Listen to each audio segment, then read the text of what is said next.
Welcome back, class, to the third week recap. Here we're gonna continue on from the second week as usual, where we're gonna take the concept of the previous week, very importantly, the concept of ordering the mind, to then match it with the third week's topic about normality.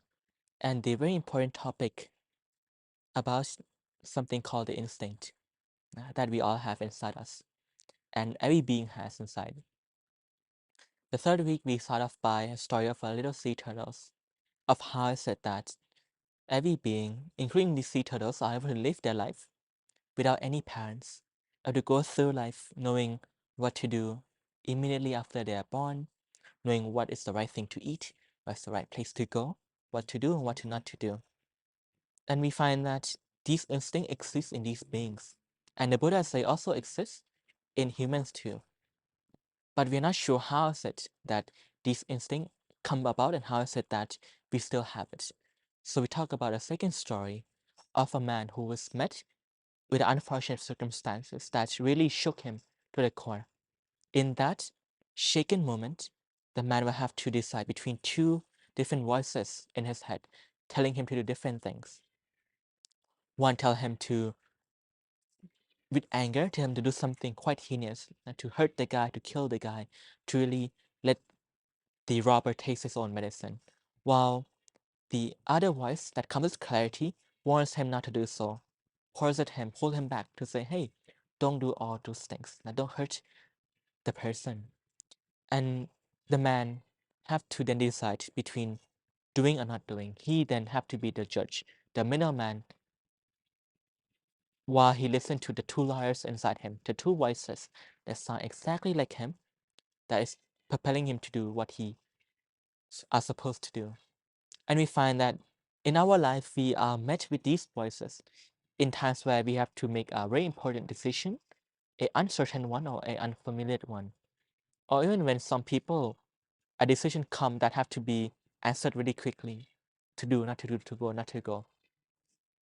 And the thing is that we have been with these voices ever since we're young. It sounds exactly like us and we think as us. Yeah. But we fail to differentiate between two different type of thoughts that we have. One effortless, that comes about randomly all the time, while the other one effortful, the one that we know we thought of things.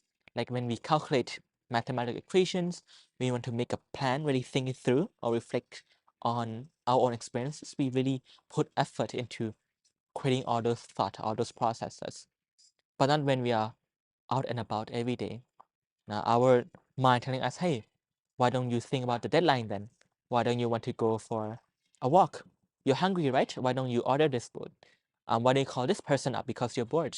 Now, here and that. And we find these voices quite prominent when we meditate. Now, isn't it confusing or even perplexing to you that a practice in which you tell yourself, I'm not going to think anything, but yet you say that you can't stop thinking, that you say that you are bombarded by these thoughts, even though you said you have no intention of bringing it up, even if your intention was to make it disappear entirely, but somehow it cannot be done. Yeah. These are the voices that sounds like you and you think that's your own, but it is not. Why is it not? In two reason why, in two examples that I'm gonna highlight.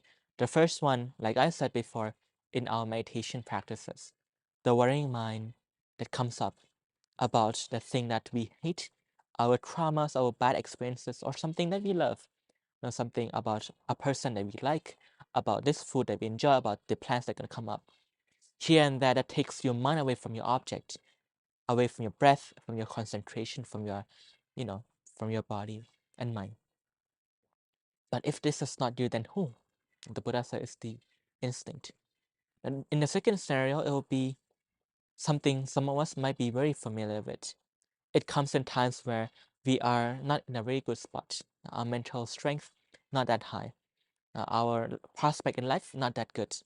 And it will tell us something quite hurtful in time of shame, of guilt, of lust, of anger, discomfort, of being inferior, being feeling small.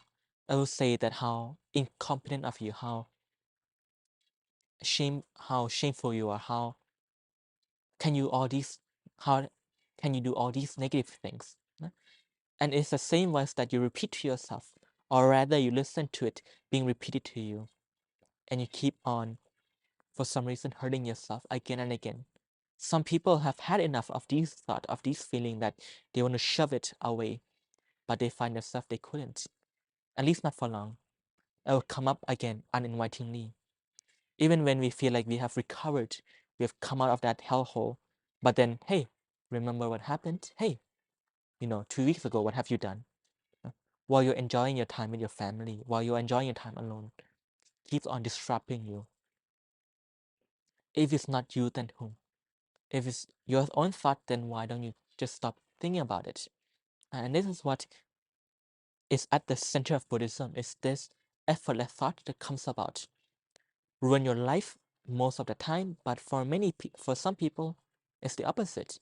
It comforts them, it helps them, it heals them. It tells them that, hey, you're okay, that you're fine, that things can be better too. It's also this inner friend that invites you to do something that might satisfy you in the short term. Hey, do you want to go for a walk? Hey, do you want to go for a movie? Want to go call someone? Want to go do this, do that? Like a friend that want to fill up time in your not so busy day. And this is where we're gonna get into the topic. And we're gonna recap first of what I just talked about. I talked about the instinct and the voices that it comes with you. These are effortless voices that comes throughout the day. Most prominently when you have to make a decision, when you have to meditate, or when you're feeling not so good. And we're gonna talk about, go into more in depth of how these voices differentiate. First off, we're gonna talk. We will highlight of how people feel when they're down, when they don't feel something nice. What happens is that it is the feeling that comes together with a voice. Most people sometimes they don't hear it, but they know what this feeling wants them to do. Now, when they feel anger, this anger tells them to shout out something, say this specific word. We'll tell them what is the nastiest thing you can say to hurt this person. When you're feeling down, they'll tell you to do this, do that. When you're feeling bored, it'll tell you to go for a walk, go for a run.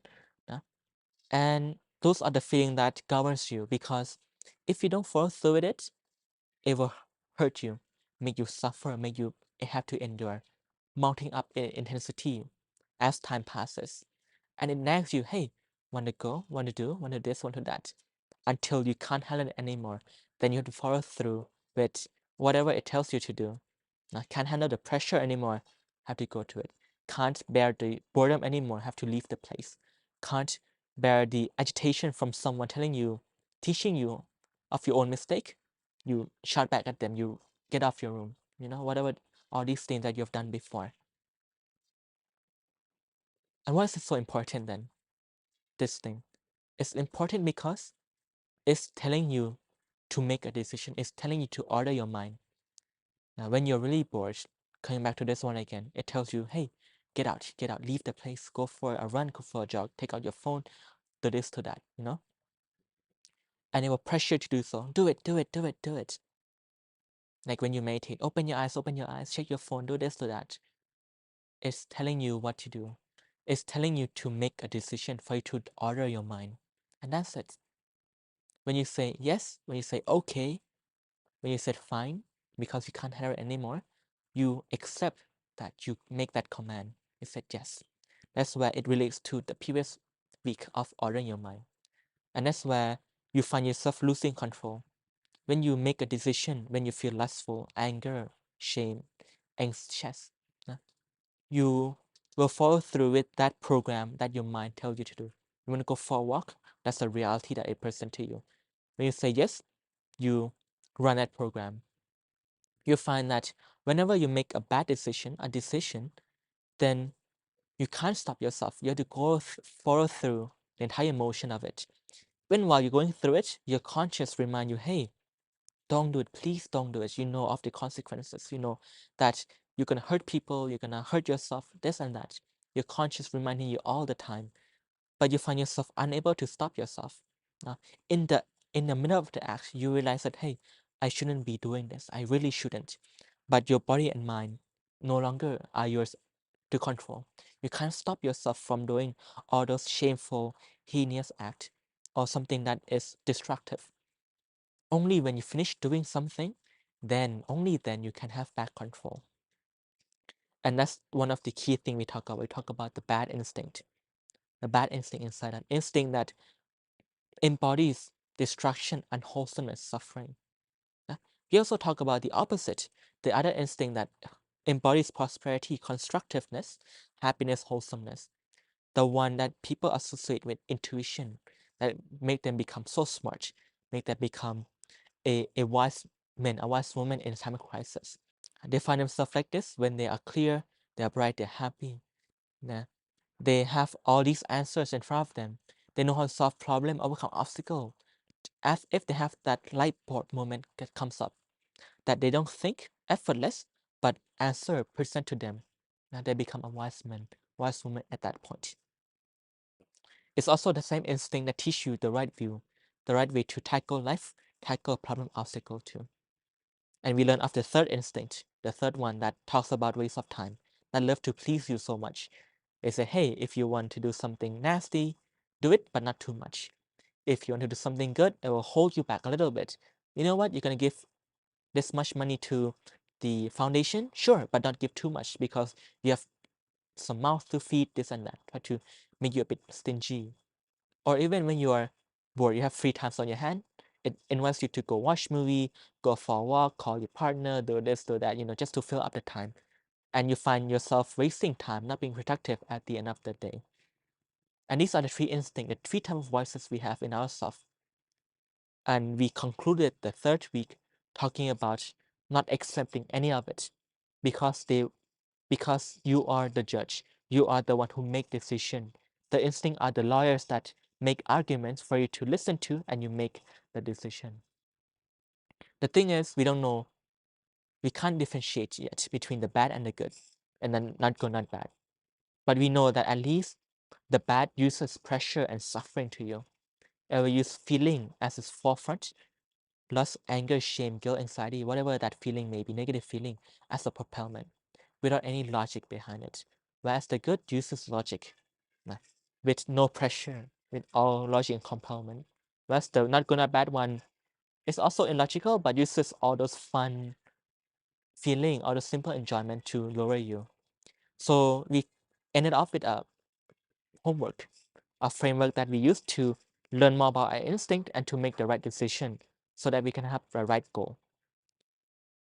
The first one is to reject all thought, to listen to yourself and to reject all thoughts. Yeah. So that you can have that moment to listen into what the voice is saying. The what does the thought say and see, is it logical or not? Is it feeling, emotionally driven, illogical? Is it destructive? Is it gonna hurt me or other people or not? Or is it something logical? What of any pressure, any desire or aversion that makes sense? Or is it gonna waste my time? Not the three differences. Then you can then make that conclusion to see, is it a good one or bad one to choose? And then you make that decision. The decision have to come at the very end, only after you reflect on the thought itself.